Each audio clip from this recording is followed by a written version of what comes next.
நமக்காக அவர் வச்சுருக்கிற பர்ஃபெக்டான பிளான்னு அந்தந்த நேரத்தில் நடக்கும். நீங்கள் சொல்லலாம், பிளான் வச்சுருக்கிறாருங்க, நிறைய பிளான் வச்சுருக்கிறாருங்க. காமிக்கிறேன் பாருங்கள், சங்கீதம் 139. உங்களுக்காக நிறைய திட்டங்களை வைத்திருக்கிறார் தேவன். தெரியுமா உங்களுக்கு? நீங்கள் உங்கள் தாயின் கற்பத்தில் உருவானதிலிருந்து அப்போவே உங்கள் வாழ்க்கையை அவர் திட்டமிட்டு வச்சிட்டார். உங்களுடைய எதிர்காலத்தையே அவர் புஸ்தகத்தில் எழுதி வச்சிருக்கிறாருன்னு சங்கீதக்காரன் நீங்கள் சொல்கிறான் பாருங்கள். சங்கீதம் 139 அருமையான சங்கீதம். தாயின் கற்பத்தில் இருக்கிறப்போ 13ஆம் வசனத்திலிருந்து வாசிக்கிறேன். நீர் என் உள்ளிந்திரியங்களை கை கொண்டிருக்கிறீர், என் தாயின் கற்பத்தில் என்னை காப்பாற்றினீர்.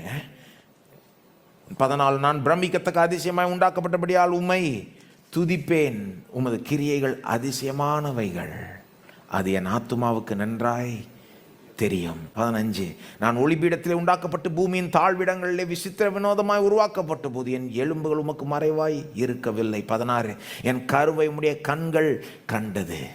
எல்லாம் சொல்லுங்க, என் கருவை உம்முடைய கண்கள் கண்டது.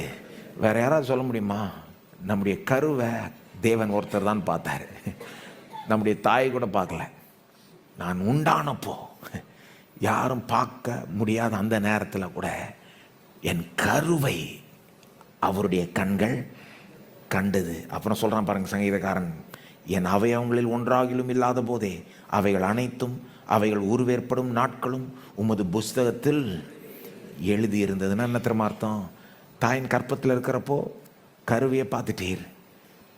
கை கால் ஃபார்ம் ஆகிறதுக்கு முன்னாலேயே எந்த நாளில் கை கால் ஃபார்ம் ஆகும்னு என்னுடைய எதிர்கால நாட்கள் எல்லாத்தையுமே உங்களுடைய புஸ்தகத்தில் முன்னாகவே எழுதி வச்சிட்டீர். அப்படின்னா என்ன அர்த்தம்? நான் அங்கே தாயின் கற்பத்தில் இருக்கிறப்போவே என்னுடைய எதிர்காலத்தை திட்டமிட்டு உங்களுடைய புஸ்தகத்தில் எழுதி வச்சிட்டீர். அதான் அர்த்தம். நமக்காக நிறைய திட்டங்கள் வச்சிருக்கிறாருங்க. பெற்றோர் சிலர் பிள்ளைக்கு ரொம்ப அட்வான்ஸாக திட்டம் போடுவாங்க. பிறக்கிறதுக்கு முன்னாலே ஸ்கூல் அட்மிஷன் வாங்குவாங்க. 5 வயசு வரத்துக்குள்ளேயே காலேஜுக்கு ஃபீஸ் எல்லாம் ரெடி பண்ணுவாங்க. இந்த மாதிரிலாம் இருக்கிறாங்க. தேவன் அதை விட அட்வான்ஸ்.